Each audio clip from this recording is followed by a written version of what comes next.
The violent political standoff in Ivory Coast earlier this year was a huge blow to local businesses. Thierry is the boss of a small enterprise specialising in industrial robotics. His business was practically destroyed by looting. There were 8 vehicles. At the moment I'd say the situation is that 3 vehicles are totally destroyed and 3 are being repaired. And the other 2 cars that I have will be very difficult to repair. All of his equipment was stolen, putting his output on hold. Despite it all, the French entrepreneur has decided to stay and remains optimistic about his business's recovery. I hope it will get better.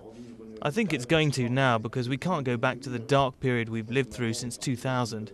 I think now we're seeing political stability and there's hope amongst all Ivorians that things are returning to normal now, because everyone has really suffered.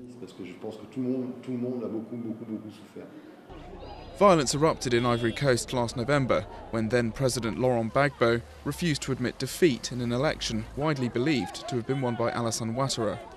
Fighting between supporters of both sides meant banks and businesses had to keep their doors closed for months, decimating the once vibrant economy. Gbagbo was finally arrested in April, and the commercial capital, Abidjan, is now beginning to return to normal. Business leaders say they're confident in President Ouattara's efforts to rebuild the business sector. I think in the next year we will recover perhaps even more than we did before.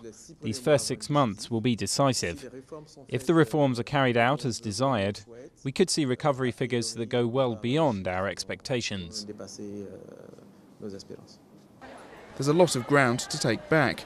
Business groups estimate that the cost of looting and lost business totaled some €1.5 billion.